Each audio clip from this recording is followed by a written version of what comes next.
시청자 여러분 안녕하십니까? 이슈를 더 쉽게 풀어드리는 더 뉴스 시작합니다. 이른바 친윤계의 핵심으로 꼽히는 장제원 의원이 오늘 불출마를 선언했습니다. 배경과 파장 짚어보겠습니다. 또 이낙연 전 대표, 민주당 대표죠. 전 민주당 대표인 이낙연 전 대표는 새해 새로운 기대를 국민께 드리고 싶다고 했는데 어떤 의미가 있는지 더 정치 시간에 풀어드리겠습니다. 1인 가구가 역대 최대를 기록하고 신혼부부는 매년 감소하고 있습니다. 저출산 문제도 심각한 상황이죠. 심리학자는 우리 사회의 이런 모습을 어떻게 보는지 또 어떤 해법을 갖고 있는지 들어보겠습니다. 먼저 오늘의 주요 뉴스부터 보시겠습니다. 친윤계의 핵심 장제원 국민의힘 의원이 총선 불출마를 선언했습니다. 김기현 대표를 포함해 지도부와 친윤계의 연쇄 불출마로 이어질지 주목됩니다. 민주당에서는 내년 초 창당을 시사한 이낙연 전 대표가 양향자 의원 등과도 교감하는 것으로 전해져 삼지대 빅텐트론에 힘이 실리고 있습니다. 고령화 영향으로 1인 가구 비중이 역대 최대를 기록했습니다. 특히 남성은 30대 1인 가구가 22%로 가장 많았는데 늦은 결혼이 원인인 걸로 보입니다. 1인 가구 자산은 지난해보다 줄고 부채는 늘었습니다. 강원 지역의 기록적인 폭우와 폭설이 동시에 내려 산간에는 70cm가 넘는 눈이 쌓이고 동해안에는 장마철 같은 비가 내렸습니다. 대설경보는 해제됐지만 오늘 강원 산간엔 3cm가량 눈이 더 오겠습니다. 상습 마약 투약과 증거인멸 교사 혐의로 재판에 넘겨진 배우 유아인 씨가 첫 재판에서 대마를 피운 혐의는 인정했습니다. 그러나 프로포폴 투약 부분은 혐의가 과장됐다고 주장했습니다. 초등학교 학부모 대화방에 아이들을 살해하겠다는 글을 올린 용의자가 붙잡혔습니다. 10대 고등학생으로 장난글이었다고 말했지만 경찰은 공무집행 방해 혐의까지 추가하는 방안을 검토하고 있습니다. 오늘 오전 조달청 나라장터에 또 접속 지연 현상이 발생해 입찰이 연기됐습니다. 지난달에 이어 두 번째인데 조달청은 연말 입찰이 몰려 과부하로 느려졌다며 1시간 만에 정상화됐다고 밝혔습니다. 친윤계의 핵심으로 꼽히는 국민의힘 장제원 의원이 오늘 국회에서 기자회견을 가졌습니다. 내년 총선 불출마를 공식 선언했는데요. 어제 사실상 당장 사퇴할 뜻이 없다는 뜻을 내비친 김기현 대표는 물론 중진 등 다른 현역 의원의 거취 결단에 어떤 영향을 미칠지 주목됩니다. 국회 연결합니다. 이준엽 기자. 네, 국회입니다. 장제원 의원이 오늘 오전에 기자회견을 했는데요. 어떤 내용이었습니까? 네, 친윤 핵심으로 꼽히는 장제원 의원 오늘 오전 국회 기자회견에서 운명이라 생각한다며 22대 국회의원 총선 불출마를 선언했습니다. 자신의 지역구인 부산 서산구민에게는 죄송하다면서 윤석열 정부의 성공보다 절박한 게 어디 있겠느냐고 결단 배경을 설명했습니다. 직접 들어보시겠습니다. 사랑하고 존경하는 당원 동지 여러분, 부족하지만 저를 밟고 총선 승리를 통해 윤석열 정부를 성공시켜 주시길 부탁드립니다. 언제부터 불출마를 결심했느냐는 기자들 질문에는 대통령 당선인 비서실장이 된 순간부터 모든 각오를 해야 하는 거 아니냐고 답했습니다. 장 의원은 그동안 인요한 혁신이발 주류 희생론의 핵심 대상으로 거론됐습니다. 하지만 버스를 동원한 이른바 새 과시를 통해 용퇴론을 받아들일 수 없다는 의지를 내비치기도 했는데요. 혁신이 조기 해산에 대한 여론 악화와 부산 엑스포 유치 실패 등에 따른 부산 경남 지역 민심 동요가 전격적인 불출마 결정에 영향을 미친 것으로 보입니다. 장 의원이 여당 핵심 인사 가운데 가장 먼저 불출마를 선언하면서 당 지도부와 다른 현역 의원들의 거취 표명에도 관심이 쏠리고 있습니다. 혁신위가 공식적으로 활동을 종료한 어제 김기현 대표는 혁신안을 질서 있게 추진하겠다며 사실상 당장 사퇴할 뜻은 없다는 생각을 내비쳤는데요. 김 대표는 오늘 지도부가 대부분 참석하는 연탄 봉사를 비롯해 공개 일정을 취소하고 장고에 들어간 모습입니다. 이에 따라 당 일각에선 김 대표 역시 총선 불출마 등 조만간 거취와 관련된 입장을 표명할 거란 관측이 나오고 있습니다. 하지만 공천관리위원회 인선 등 총선 체제 전환의 운전대를 직접 잡겠다는 의지가 강한 것으로 알려진 만큼 당대표 직에서 사퇴하진 않을 거란 전망이 아직까진 우세합니다. 장 의원이 인적 쇄신에 물꼬를 트면서 중진 등 다른 현역 의원의 거취에 대한 압박 수위도 올라갈 것으로 보입니다. 네, 이번엔 민주당 상황도 자세히 전해주시죠. 네, 연일 신당론을 띄우는 이낙연 전 더불어민주당 대표가 이번엔 창당과 관련해 구체적인 시점을 언급해 주목됩니다. 한 언론사 인터뷰에서 새해 새로운 기대를 국민께 드릴 수 있으면 좋겠다고 생각한다고 밝힌 겁니다. 이 대표는 어제 민주당을 탈당한 이상민 의원을 만난 데 이어 한국의 희망을 창당한 양향자 의원, 금태섭 전 의원이 주도하는 새로운 선택 등과 폭넓게 교감을 이어가는 것으로 전해졌습니다. 국민의힘 이준석 전 대표와의 연대 가능성도 부인하지 않는 상황이어서 이낙연 전 대표를 중심으로 제3지대 빅텐트가 펼쳐질 수 있다는 관측도 조심스레 나오고 있습니다. 이낙연 전 대표께서는 지금 굉장히 광폭 행보하고 계시고 네. 보수 진보를 넘어가지고 제3지대까지도 염두에 두고 계시는 것 같아요. 이 전 대표의 이 같은 행보를 두고 당내에선 갑론을박이 고조되고 있습니다. 친명계를 중심으로 한 주류 의원들이 비판 수위를 높이자 비명계에선 반박하는 목소리가 나오는 등 갈등이 격화되는 모습입니다. 이재명 대표를 비롯한 민주당 지도부는 통합을 강조하며 내용 수습을 고민하는 분위기인데요. 특히 이낙연 전 대표를 제외한 김부겸, 정세균 전 총리와의 회동을 추진하는 것으로 전해졌습니다. 혹시 모를 신당으로의 이탈과 삼 총리 연대설의 파장 확산을 막는 데 주력하는 것으로 해석됩니다. 지금까지 국회에서 전해드렸습니다. 내년 4월 10일 치러지죠. 제22대 총선, 오늘로 120일 남았습니다. 오늘 오전 9시부터 전국 각지에 있는 선관위 사무소에서 예비 후보자 등록 접수도 시작이 됐습니다. 자, 예비 후보자 제도는 상대적으로 매체에 등장할 기회가 많은 현역 정치인들과의 공정한 경쟁을 보장하기 위해서 지난 2014년에 도입됐습니다. 예비 후보로 등록을 하면 공식 선거 운동 기간 전이라도 소극적 수준의 유세가 가능합니다. 지난 2004년 도입됐죠. 자, 선거사무소 설치와 선거운동용 명함 배부, 그리고 전화, 지지, 호소를 비롯해 선거운동이 가능하고요. 후원금도 1억 5천만 원까지 모금이 가능합니다. 물론 예비 후보로 등록하지 않더라도 이후 정식 후보자 등록엔 지장이 없습니다. 실제 후보자 신청 일정은 내년 3월 21일부터 22일 이틀간입니다. 이때 지역구별로 대진표도 완성이 되겠죠. 공식 선거운동은 3월 28일부터 시작이 되고요. 29일에 선거인 명부가 확정이 됩니다. 투표일 날 배를 타는 해군과 선원들을 대상으로 진행하는 선상투표를 시작으로 4월 5일과 6일엔 사전투표, 이어서 4월 10일에 본투표와 개표가 이루어집니다. 다만 아직 실제 선거구가 어떻게 나뉠지는 여전히 불투명합니다. 현재까지 초안 상태로 제시된 획정안을 보면 지역구 6곳이 쪼개지고 6곳이 합쳐지는 등 일부 조정이 이루어질 수도 있습니다. 이 때문에 조정 대상으로 거론되는 지역에서 출마를 희망하는 정치 신인들 입장에서는 마음대로 자기 지역구를 알 수도 없는 답답한 상황이 이어지고 있습니다.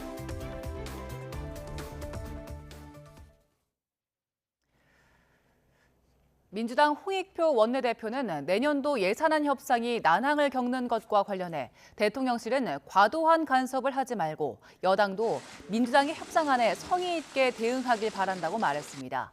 홍 원내대표는 원내대책회의에서 국회 예산심의 동의권을 무시하는 무성의한 태도 때문에 합의가 안 되면 20일 본회의에서 통과될 예산안은 민주당의 수정안일 수밖에 없다며 이같이 강조했습니다.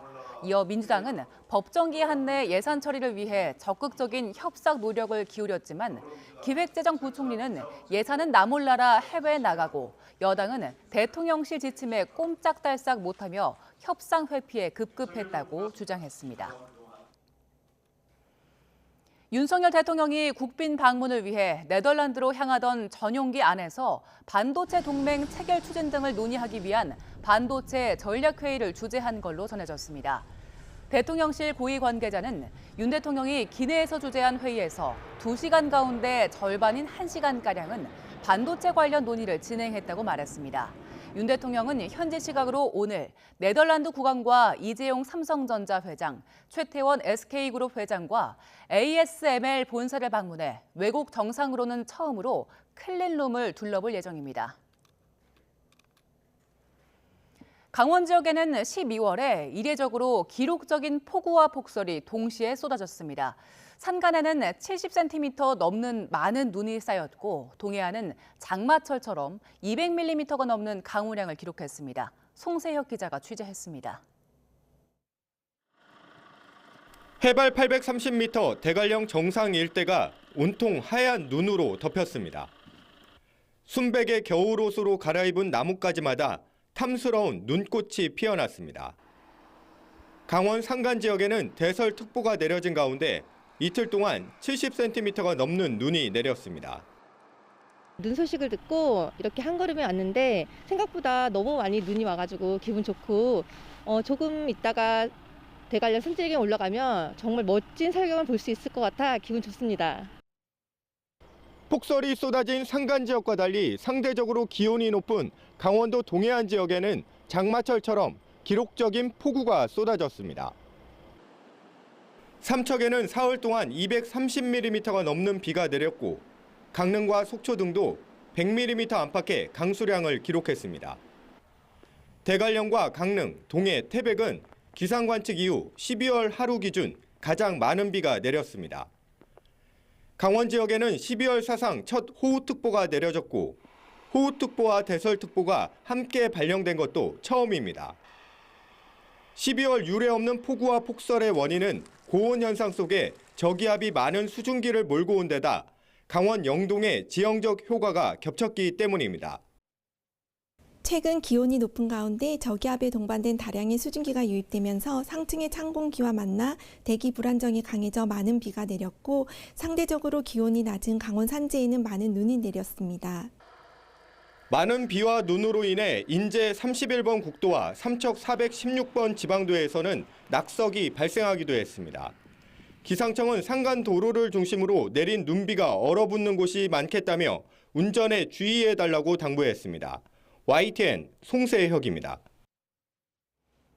폭설이 내렸던 강원 산간, 현재는 눈발이 약해지면서 저녁에는 눈이 모두 그치겠습니다. 내륙의 비는 대부분 그쳤지만 동해안에는 돌풍이 불 걸로 보여 주의가 필요한데요. 취재기자 연결해서 자세한 눈과 강풍 상황 알아봅니다. 김민경 기자.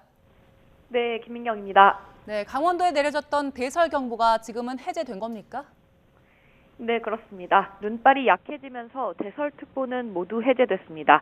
하지만 어제부터 강원도 고성군 향로봉에는 무려 73.7cm의 폭설이 쏟아지는 등 큰 눈이 왔습니다. 앞으로 산발적으로 눈이 조금 더 내릴 걸로 보입니다. YTN 재난 시스템 이다스 화면으로 실시간 눈 상황 확인해 보겠습니다. 먼저 강원도 평창 오대산 두루령입니다. 하얀 눈이 수북이 쌓여 겨울왕국으로 변했습니다. 지금은 잠시 눈이 그쳤지만 앞으로도 눈이 산발적으로 더 이어질 전망입니다. 다음은 강원도 원주 백봉령 정상 부근입니다. 국도 42호선인데요. 다행히 도로에 쌓인 눈은 모두 녹았지만 갓길과 주변 나무에는 여전히 많은 눈이 쌓여 있습니다. 마지막으로 강원 영동선 대관령 5터널 부근입니다. 이곳 역시 도로의 눈은 다 녹았는데요. 기온이 낮아 길이 얼어 미끄러울 가능성이 커 이곳을 지나실 때는 미끄럼 사고에 각별한 주의가 필요합니다. 네, 그럼 눈은 언제까지 얼마나 더 내립니까? 네, 오늘까지 강원 산간에는 1에서 3cm가량의 눈이 더 내리겠습니다. 내륙의 비는 대부분 그쳤습니다. 하지만 오늘도 강풍은 계속되겠는데요. 산간 지역에는 순간풍속이 초속 25m 이상, 강풍주의보가 내려져 있는 경북 동해안에는 순간풍속 15m 이상의 돌풍이 불 걸로 보여 시설물 관리에 각별한 주의가 필요합니다. 이번 눈과 비는 오늘 밤에는 모두 그치겠습니다. 하지만 모레 전국에 또 한 차례 비가 내린 뒤 주말부터는 다시 영하 10도 안팎의 북극 한파가 맹위를 떨칠 전망입니다. 지금까지 문화생활과학부에서 YTN 김민경입니다. 어제 인천에서 초등학생 학부모들이 모인 SNS 단체 대화방에 살인 예고글이 올라왔습니다. 경찰이 긴급 출동하는 등 한때 비상이 걸리기도 했는데요. 추적에 나선 경찰이 협박 용의자를 잡고 보니 10대 고등학생이었습니다. 체포된 학생은 악의 없는 장난이었다고 했지만 경찰은 공무집행 방해 혐의 추가를 검토하고 있습니다. 박희재 기자의 보도입니다. 인천 서구에 있는 초등학교 학부모들이 등하교 안전도우미를 하기 위해 만든 카카오톡 단체 대화방입니다. 학생들이 막 등교를 마쳤을 무렵인 오전 9시 반쯤 난데없이 아이들을 죽이겠다는 메시지가 올라왔습니다. 초등학교 좌표를 따서 아이들을 모두 죽이겠다고 협박을 이어가더니 실제 찾아갈 듯 운전대를 잡은 사진까지 보냅니다. 학부모들은 공포에 떨 수밖에 없었습니다. 뉴스에서만 보던 일인 줄 알았는데 저희 애한테까지 이런 일이 생길 줄은 저는 몰랐어요. 엄벌이 좀 필요하지 않나 좀 그런 생각이 많이 들어요. 경찰은 신고를 받은 뒤 곧바로 수사에 나섰습니다. 또 혹시 모를 사고에 대비해 해당 초등학교와 인근 학교 3곳에 순찰차 세대와 기동대 1개 제대 등 경력 30여 명을 배치해야 했습니다. 그런데 신고 10시간여 만에 붙잡힌 건 다름 아닌 10대 고등학생 A군이었습니다. 재학 중인 고등학교가 있는 충남 논산시에서 긴급 체포된 건데 자택은 인천에 있던 것으로 파악됐습니다. A군은 경찰 조사에서 악의는 없었고 장난으로 글을 올렸다는 취지로 진술했습니다. 경찰은 자세한 범행 동기를 조사하는 한편 A군에게 협박 혐의 외에 공무집행방해 혐의를 추가하는 방안도 검토하고 있습니다. YTN 박희재입니다. 상습적으로 마약을 투약한 혐의를 받고 있는 배우 유아인 씨가 오늘 첫 재판을 받기 위해서 서울중앙지방법원에 출석했습니다. 유 씨는 심려를 끼쳐 죄송하다면서 재판 과정에 성실히 임하겠다는 짧은 답변을 남기고 법정으로 향했습니다. 직접 들어보겠습니다. 첫 공판인데 한 말씀만 부탁드리겠습니다. 그동안 많은 분들께 심려를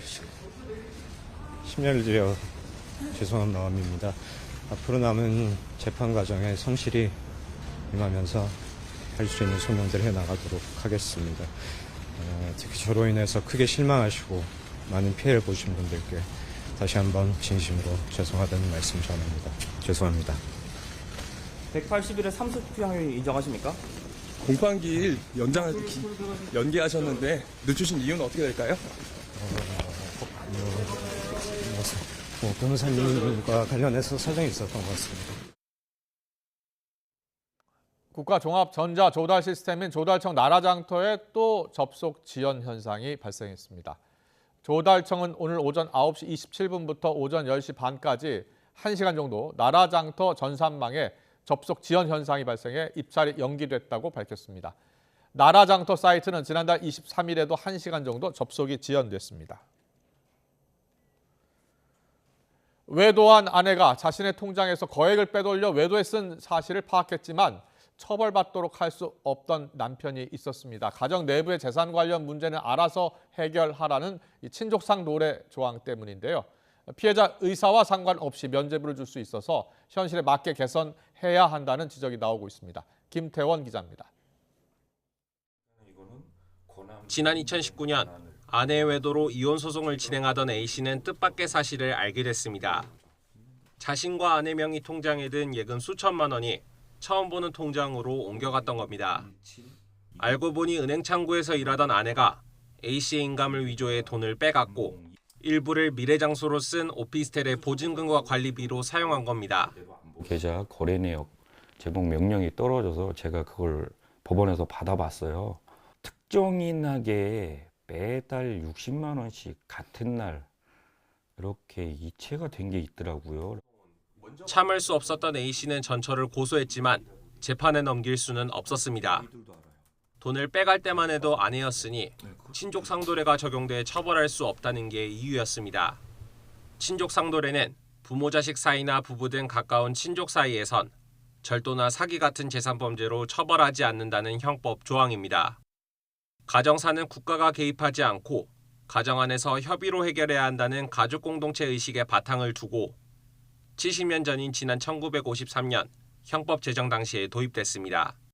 호적상 부부라는 관계로 어떠한 수사도 제대로 하지 않고 친족 상도례니까는 형이 면제된다. 이해도 되지 않고 참 어이가 없는 상황일 뿐입니다. 하지만 이 같은 인식이 가족 간 재산 갈등이 빈번히 벌어지는 최근 현실과는 동떨어진 데다가 악용될 우려가 있다는 목소리가 큽니다. 실제로 지난해 방송인 박수홍 씨의 출연료 등을 빼돌린 혐의로 박 씨 친형이 기소되는 과정에서 박 씨 부친은 자신이 돈을 관리했다고 주장하며 처벌을 막아주려 한다는 의혹을 받기도 했습니다. 이에 따라 무조건 면죄부를 주는 것이 아니라 적어도 피해자 의사에 따라 처벌 여부를 결정할 수 있게 법을 개정해야 한다는 주장이 나오는 상황. 남보다 못한 친족 2명이 있거든요. 아예 수사를 지금 막아놨는데 예외적으로 가족이니까 처벌을 원하지 않습니다라고 하면 처벌이 안 되게 그렇게 가야 될 것 같아요. 국회에서도 친족 상도례를 아예 폐지하거나 면책 범위를 좁히자는 취지로 재작년과 올해 법안 4건이 발의됐지만 상임위의 문턱을 넘지 못하고 있습니다. YTN 김태원입니다. 전쟁 초기에 사용해서 논란이 됐죠. 백린탄이요. 이스라엘이 이 백린탄 미국이 공급한 무기였다라는 보도가 나왔습니다. 네, 악마의 무기로도 불리는 백린탄을 사용하면서 민간인 피해가 발생했다는 보도에 미국 정부는 사실 확인을 해보겠다고 밝혔습니다. 워싱턴에서 권준기 특파원이 보도합니다. 공중에서 분사돼 무차별적인 인명피해가 발생할 수 있는 백린탄이 레바논 남부 국경 인근에서 사용되는 장면입니다. 워싱턴 포스트는 레바논 남부 두하이라에서 155mm 백린탄 3발의 잔해를 발견해 일련 번호를 확인했습니다. 백린탄을 일컫는 영문 약자 WP 아래에 PB-92는 1992년 미국 아칸소 공장 생산품을 말하고 THS-89는 1989년 루이지애나에서 만들어진 것이라고 신문은 전했습니다. 레바논 두하이라는 전쟁 초기인 10월 중순 이스라엘이 백린탄을 사용한 곳입니다. 당시 백린탄 공격으로 주택과 자동차가 불에 타고 민간인 9명이 호흡곤란으로 병원에 실려가 국제인권단체가 조사에 나서기도 했습니다. 백린탄은 군인과 민간인을 가리지 않고 투하지점 인근에 광범위한 피해를 남겨 전쟁 범죄의 우려가 제기되는 무기입니다. 백린탄 불꽃이 몸에 닿으면 뼈까지 타들어가고 생존하더라도 장기 기능 장애를 앓을 수 있어 악마의 무기로도 불립니다. 미국 무기 사용으로 민간인 피해가 발생했다는 보도에 백악관은 이스라엘의 사실 확인을 해보겠다고 밝혔습니다. We've seen the reports, certainly concerned about that. We'll be asking questions to try to learn a little bit more. 이스라엘은 연막을 피우기 위한 용도로 백린탄을 썼다고 밝혔지만 신문은 연막이 목적이었다면 M150 포탄 같은 안전한 대안이 있다고 지적했습니다. 국무부도 미국이 제공한 무기는 전쟁법을 준수해 사용해야 한다며 이스라엘도 예외가 아니라고 밝혔습니다. 워싱턴에서 YTN 권준기입니다.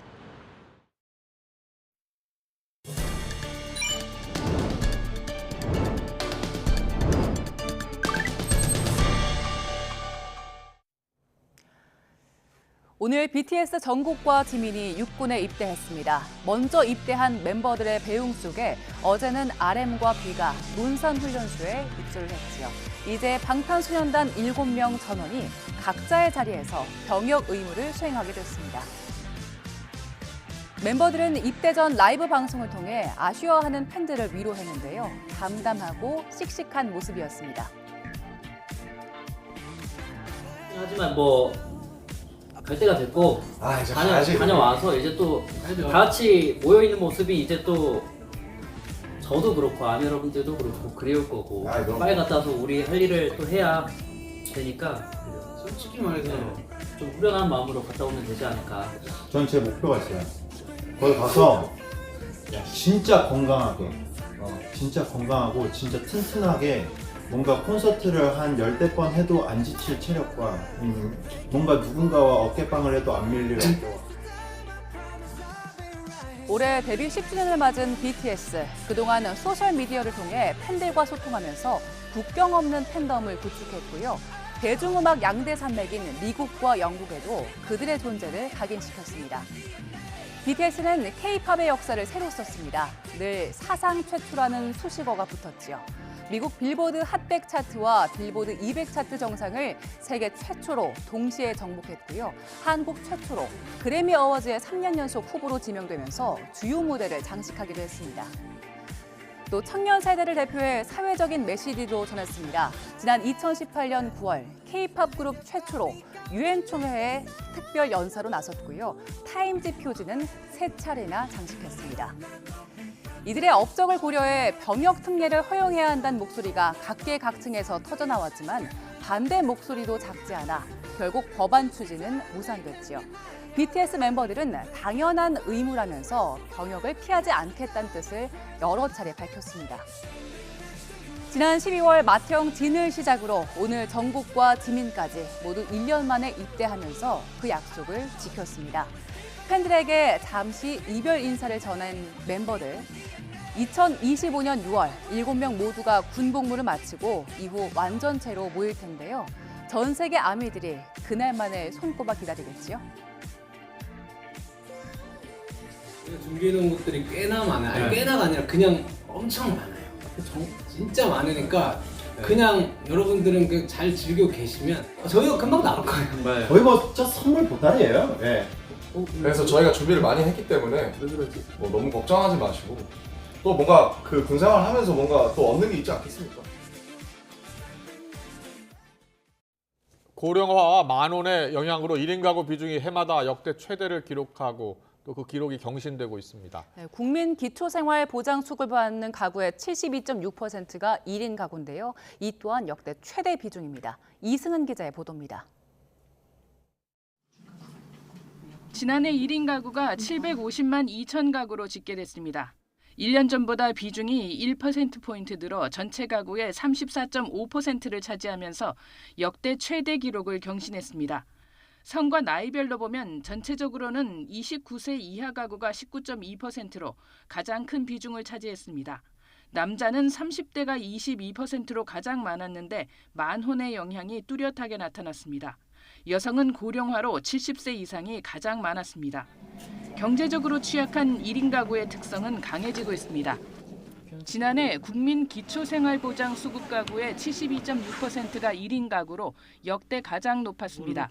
1인 가구 평균 연간 소득은 3,010만 원으로 전체 가구의 절반도 안 됐습니다.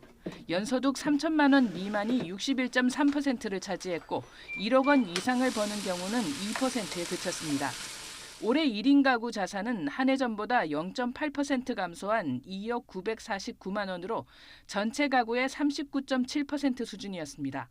특히 부채가 3,651만 원으로 늘었습니다. 전체 가구 부채가 0.17% 느는 동안 1인 가구는 1.9% 늘었습니다. 젊은 층에서 이제 집값이나 아니면 거주 목적으로 사는 거에 많이 투자하다 보니까 그런 금융에 대한 부채가 증가한 걸로 판단이 됩니다. 주택을 소유한 1인 가구는 30.9%로 전체 가구보다 25.3%포인트 낮았습니다. 절반 이상은 주거 면적이 40제곱미터, 12평 이하였습니다. YTN 이승은입니다. 네, 들으신 것처럼 1인 가구 매년 늘고 있죠. 신혼부부는 매년 주는데 또 자녀를 낳지 않는 부부는 늘고 있습니다. 저출생 문제 그야말로 벼랑 끝에 와 있습니다. 네, 심리학자는 우리 사회의 이런 모습을 어떻게 보는지 또 어떤 해법을 갖고 있는지 들어보겠습니다. 1인 가구와 신혼부부의 통계 등을 최진영 서울대 심리학과 교수와 함께 짚어보겠습니다. 어서 오세요. 어서 오십시오. 네, 교수님. 심리학과 교수님이시잖아요. 네. 그래서 이제 우리가 경제 쪽으로 이렇게 풀 수도 있고 저출산 문제를요, 1인 가구 문제도요. 그리고 이제 우리 사회적인 관점에서 또 풀 수가 있어서 교수님을 모셨는데 이 심리학자 입장에서 지금 우리는 사회에 나타나고 있는 저출산 문제, 1인 가구 계속 늘고 있는 문제 어떻게 보고 계세요? 사실은 그 심리학이라는 게 사람의 마음이라는 게 뭐 진공 상태에 있는 건 아니잖아요. 그렇죠. 그러니까 저희 사회 경제적인 게 다 저희의 뇌, 저희 마음속에서 다 이제 여러 가지를 고려하겠죠. 굉장히 고려할 게 많죠. 근데 예. 이제 최근에 와갖고 이 저출산 문제가 이렇게 사회 이슈화 됐는데 저는 너무 늦었다고 생각을 하는 거예요. 왜냐하면은 저희 나라가 벌써 1980년대 초에 2명대 그러니까 이게 2명 낳아 잘 기르자 할 때, 그렇죠. 둘만 낳아 잘 기르자 그랬던 뭐 것 같아요. 그럴 때였는데 그것도 많이기 때문에 결국은 출산 또는 출생 제한 정책이거든요. 네, 네. 그래서 저희가 96년까지 그 정책을 계속 유지했었나요? 산하 제한 정책을? 그렇습니다. 그래서 뭐 그런 이제 크고 작은 그런 이제 제도적인 게 있었고요. 출산을 제한하는 게 네. 그랬는데 이제 실질적으로 우리가 출산 장려 정책으로 온 건 20년이 안 돼요. 2006년에 시작한 거예요. 그랬군요. 예. 그래서 좀 늦었다는 생각이 들고 지금이라도 좀 어떻게 보세요? 그렇죠. 좀 적극적인 대책을 더 세워야 된다고 많이들 이야기하잖아요. 네네. 그래서 이거는 우리가 가족을 어떻게 보느냐하고도 굉장히 긴밀하게 관계가 있는 것 같아요. 결국 1인 가구가 는다는 거는 가족하고 같이 살지 않는 인구가 급격히 증가한 거거든요. 그렇죠, 그렇죠. 예. 뭐 좀 옛날 얘기 같지만 2000년에 우리나라에서 고령화와 관계된 이제 학회가 있었는데 네. 그 2000년에 거기 논문들 중에서 한국 논문들은 이제 돌봄에 대해서 며느리가 이제 가장 돌봄을 많이 하는 거로 나왔어요. 그래요? 예. 그게 2000년이었어요. 근데 예. 그때 다른 일본이나 대만 분들도 오셔서 이거 굉장히 독특하다. 왜냐면 전 세계적으로는 딸이 제일 많아요. 아, 그래요? 그래서 예, 이제 예. 그거 배우자가 제일 많고 그 다음에 예. 딸이거든요. 만약에 그러면은 그래서 요거에 대해서 이제 좀 설명을 했는데 그 다음에 금방 우리가 이제 이런 그 모시는 문화 또는 네. 이제 2세대가 넘는 3세대가 사는 가족이 거의 없어지는 게 이 속도가 또 중요합니다. 지금 2023년이니까 1인 가구 추이 한 번 더 보여주세요. 예, 보겠습니다. 보면서 설명 계속해 주세요. 예. 예. 그러니까 이게 속도가 너무 빨리 이제 그렇게 되니까 저희의 마음은 사실은 그렇게 빨리 변하지 않거든요. 가족에 대한 생각은. 그렇죠. 그러니까 한 예로 또 보면은 지금 우리가 그 쉬고 있는 청년들을 어떻게 해서든지 이제 잘 도와갖고 우리 사회에 이렇게 이제 포함시키려고 하는 제도가 많이 있어요. 네. 거기 보면은 이제 그 쉬었다는 청년들을 분류하는데 34세까지입니다. 예. 근데 예. 이제 거기에는 다양한 이제 청년들이 포함되는데 그 중에 젊은 나이에 애를 낳은 여성은 돌봄 청년에 안 들어가요. 34세 이하고 29, 30, 예. 그 얘기는 뭐냐면은 근데 이제 그 여성의 입장에서 보자면은 자기도 그렇게 그 어머니로서 경험이 뭘 한 것도 아니고 좀 초산을 하고 했는데 예. 갑자기 본인은 그 돌봄 청년들한테 가는 그런 이제 사회에 다시 재진출하고 하는 그런 제도가 아예 포함이 안 됐다는 거예요. 예. 제가 예를 드리는 건데 예. 이 예를 왜 드리냐면은 이 얘기는 뭐냐면은 우리나라에서 사실은 지금 이 저출산하고 아주 같이 가는 게 이제 고령 사회 돌봄, 이제 돌봄 또 돌봄이거든요. 예. 근데 그동안 돌봄을 우리나라는 국가에서 돌봄과 교육을 가족 단위로 다 맡겼었어요. 특히 네. 경제 개발할 때는. 예. 근데 그러한 그 프레임이 지금 이제 깨지고 있는 거죠. 깨지고 있는데 아픈 거예요. 이 프레임을 깨는 게. 왜냐하면 그거 자체가 사실 굉장히 편한 면도 있었거든요. 네. 근데 가정 이제 내에서 해결되는 그렇죠. 게요. 가정 내에서. 근데 이제 가정도 2세대 넘게가 공존하지 않는 가족은 사실은 돌봄을 하기에 굉장히 취약한 가족이에요. 한 사람이 하다가 한 사람이 하면은 그동안 이제 그 핵가족 시대에서 이제 1인 가구 시대로 좀 급속도로 전환되고 있어서 그게 맞습니다. 지금 사회 문제가 되고 있는 거 아니에요? 그렇죠. 예. 그래서 오늘도 이제 발표한 1인 가구가 증가하는 이제 가장 큰 이유 중에 하나는 이제 우리가 고령화가 되면서 결국은 이제 사별을 하게 되면은 혼자가 되고 있거든요. 그리고 이제 청년들 같은 경우 옛날 같은 경우 이제 그 가족들이 이제 보호막이 있는 경우는 이제 같이 있기도 하고 지금도 뭐 또 심리적으로도 저희가 사실은 이게 지금만을 볼 수가 없는 게 제가 이제 심리 상담 쪽에 그 내용을 이제 말씀해 주세요. 청년들이나 이런 분들이 와서 얘기하는 거 보면은 그리고 사실은 그 갱년기에 있는 많은 분들도 말씀하시는데 가족이 그렇게 편한 데가 아닌 거예요. 우리가 생각하기에. 왜냐면 근데 그게 퓨 연구에서 몇 년 전에 이제 미국에서 이제 퓨 리서치 센터에서 그 각국의 이제 조금 산업화된 국가들에서 어떤 게 삶의 가치에서 가장 중요하냐. 그랬을 때 다른 나라들은 대부분 가족과의 이제 좋은 관계, 가족과 이 가족의 가치가 굉장히 1번으로 나오는 국가가 상당히 많았어요. 네. 근데 우리나라만 물질적인 성공이 이제 1번으로 나온 거예요. 아, 그래요? 근데 이거는 이렇게 사실은 우리 지금 사회하고 아주 틀리지 않아요. 왜냐하면은 저희가 지금 모든 거를 이제 경제 개발을 성공적으로 했기 때문에 그럴 수도 있어요. 왜냐하면 이렇게 성공한 국가가 세계 역사적으로 별로 없잖아요. 그런데 그걸 하기 위해서 놓치고 간 게 많은 거죠. 아까도 제가 말씀드린 것처럼 그 1996년까지 출생을 제한하는 그 정책을 하고 있었는데 그때 벌써 뭐 1점대로 막 들어가는 떨어졌으니까요. 떨어졌는데 그리고 출산 장려 정책은 2006년에 시작된 거기 때문에 미리 준비를 이게 출산이라는 게 그렇잖아요. 가족 제도나 이런 게 그렇게 빨리 변할 수는 없는 건데 저희가 이제 와서 좀 깨닫는데 할 수 없습니다. 그래서 지금부터라도 그 심리적인 측면에서 좀 집중을 해서 얘기를 해볼게요. 그 돌봄 이야기 해주셨는데 우리나라는 조사를 해보면 가족이 그렇게 편하지 않다라는 이제 인식들을 많이 한다고 하셨잖아요. 근데 어릴 때 생각해 보면 이제 할머니든 할아버지든 같이 모시고 사는 가족들이 많았는데 지금은 이제 편하지 않다고 생각하면서 좀 분리가 된다라는 말씀이신 건가요? 아닌 겁니다. 저희가 그 핵가족화 되는 데는 이게 산업화하고 도시화하고 직결돼 있어요.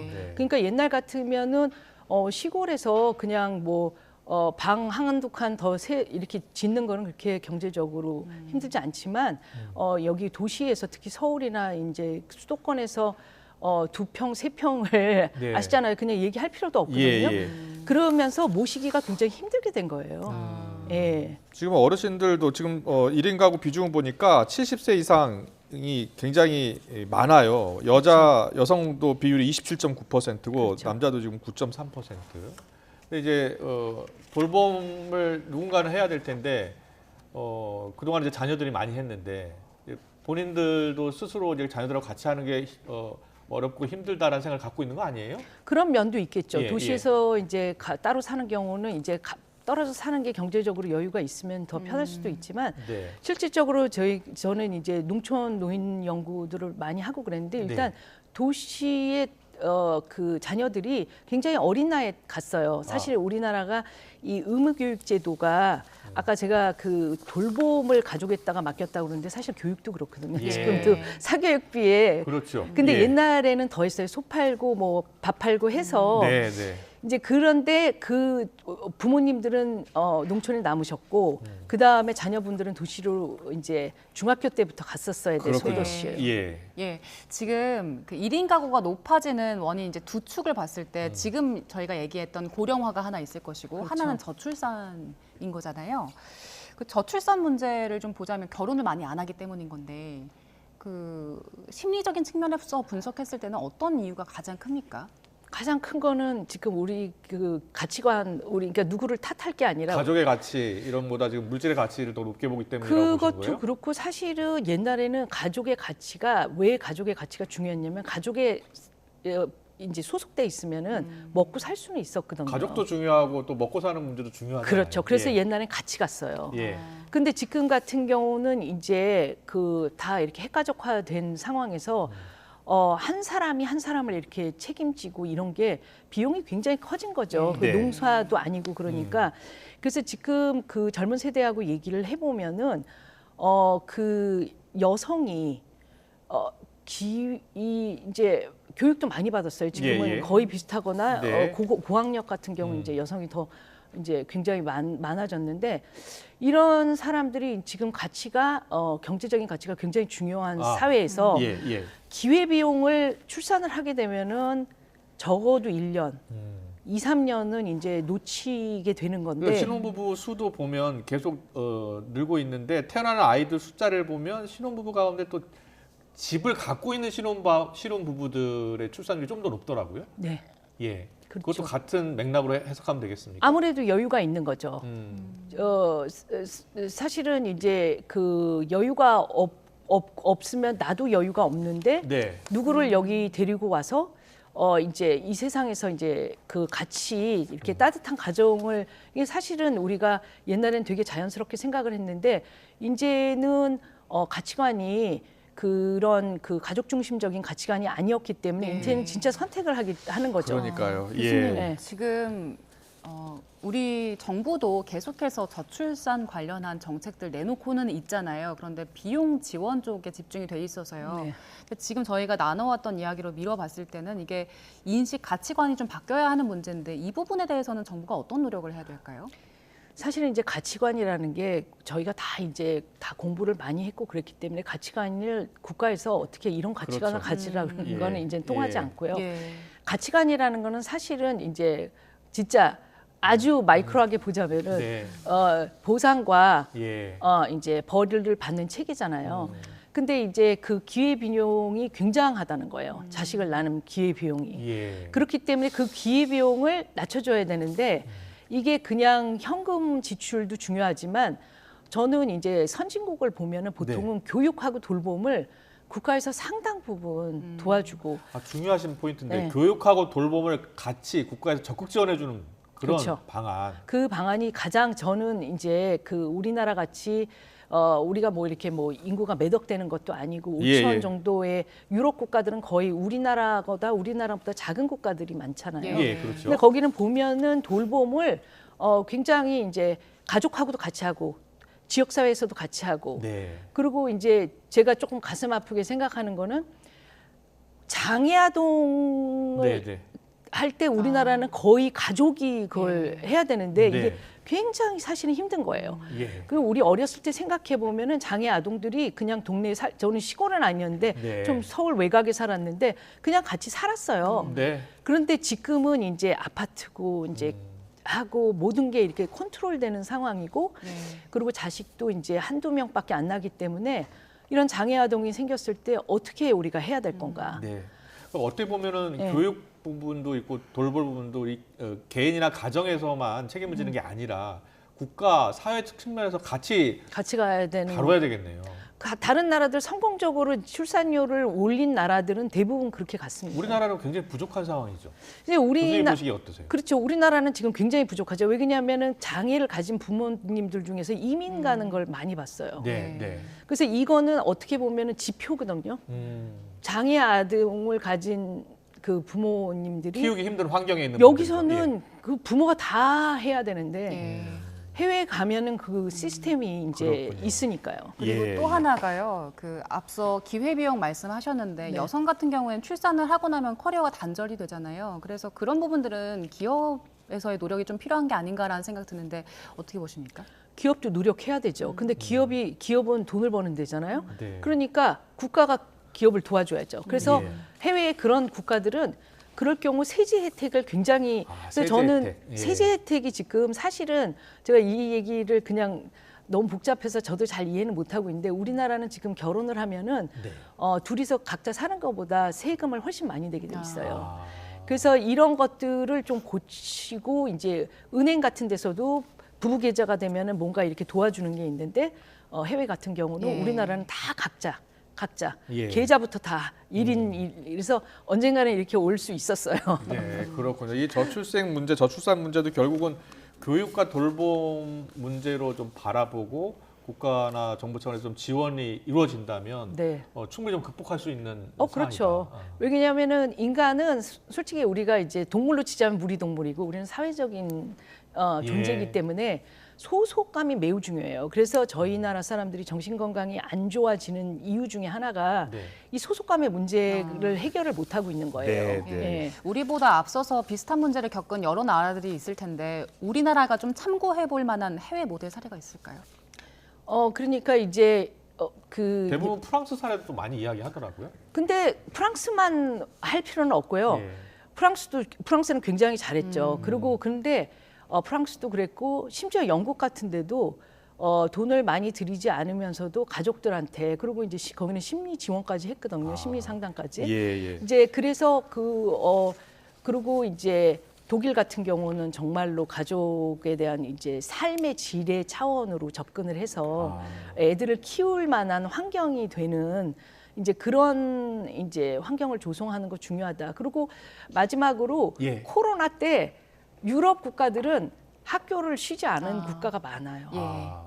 왜냐하면 학교를 쉬면은 그때 물어보니까 OECD 담당자가 그러더라고. 학교를 쉬면은 그 부모가 어떻게 일을 하죠? 공무원인데 그렇게 물어보더라고요. 네, 알겠습니다. 지금 뭐 1인 가구 또 역대 최대를 기록했고 또 신혼부부 수는 줄고 있고 최근에 좀 통계가 계속 발표되고 있는데 저출산 문제 매우 심각합니다. 어떻게 풀어야 되는 건지 풀어야 좋을지 최진영 서울대 심리학과 교수와 짚어봤는데요. 역시 교육 문제, 돌봄 문제 모두 함께 우리 나라가 다 함께 나서야 될 때라는 지적해 주셨습니다. 오늘 말씀 여기까지 듣겠습니다. 잘 들었습니다. 고맙습니다.